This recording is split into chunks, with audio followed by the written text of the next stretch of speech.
mesdames, mesdemoiselles, messieurs, Beignet Pilon, CPA, planificateur financier.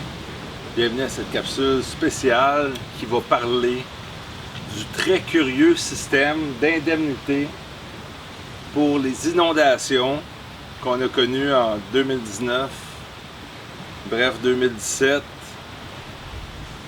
Les gens qui sont dans ce qu'on appelle la ZIS, la zone d'intervention spéciale. Moi, M. Pilon, j'ai des programmes à écouter, j'ai pas été inondé, c'est que j'écouterai pas. C'est ça, madame. Quand ça ne nous concerne pas, ça ne nous intéresse pas. C'est une belle attitude pour avoir un esprit de collectivité saine et être solidaire avec nos concitoyens.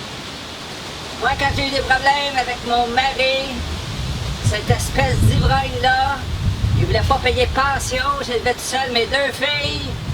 Il n'y a personne qui est venu m'aider. C'est que les problèmes des autres, ça me concerne pas. On pourrait jaser longtemps.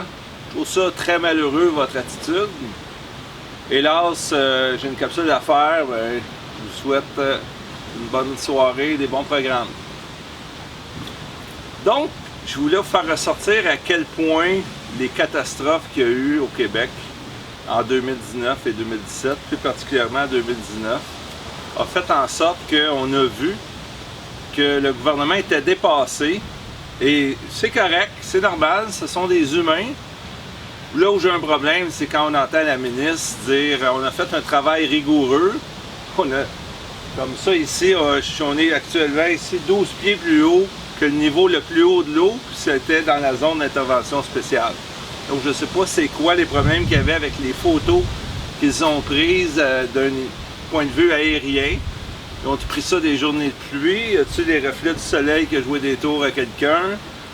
Bref, on serait mieux d'admettre, dire on s'excuse, tout va trop vite, et puis ça a mal été, il y a eu un paquet d'erreurs. Moi j'ai déjà lu à quelque part que quand on admet nos fautes, ils sont beaucoup plus facilement pardonnés. Mais j'en ai noté une grosse au niveau des indemnités des inondations. J'espère que vous êtes bien assis. Parce qu'en ayant regardé ça, je sais qu'il y a du cas par cas.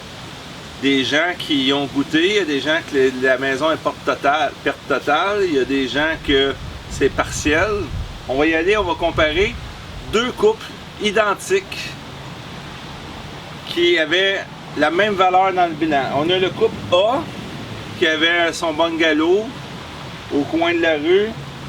La maison valait 200 000, le terrain 50 000, donc ils avaient une valeur de 250 000. Et on va dire que c'est une perte totale.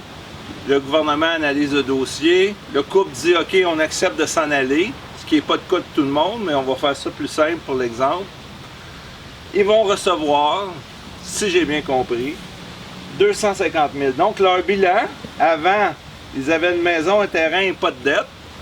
C'est un couple qui était rendu là dans sa vie. Et après, ils n'ont plus de maison, ils n'ont plus de terrain, mais ils ont 250 000 en caisse, en cash.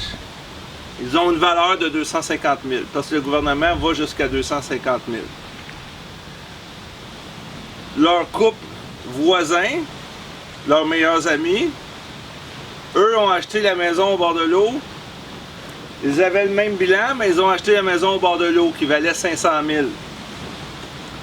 Alors, ils sont partis de ce bilan-là et leur bilan est devenu une maison de 300 000, un terrain évalué à 200, donc ça valait, ils ont acheté une maison au bord de l'eau pour 500 000 $. Ils se sont retrouvés avec une hypothèque de 250 000.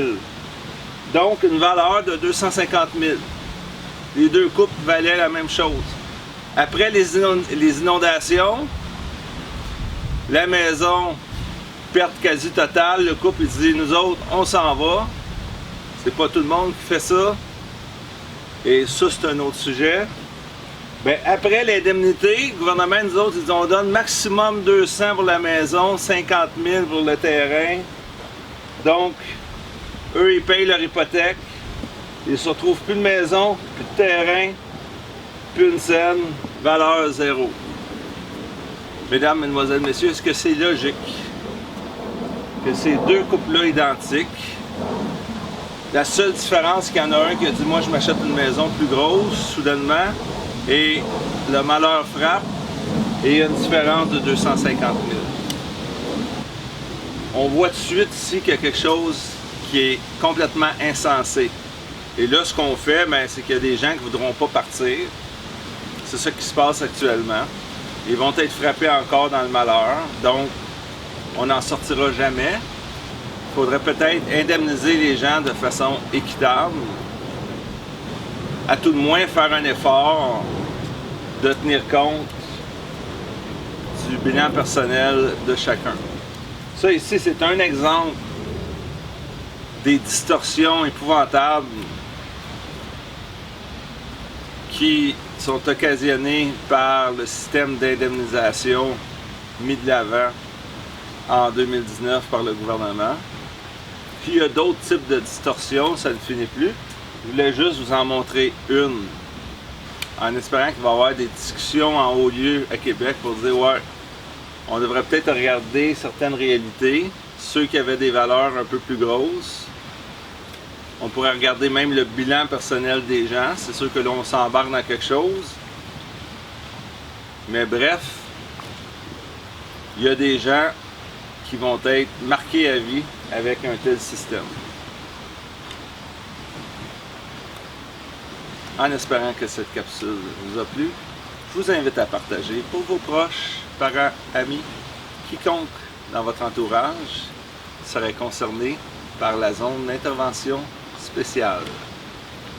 C'est Daniel Pilon, CPA, chroniqueur financier toujours indépendant.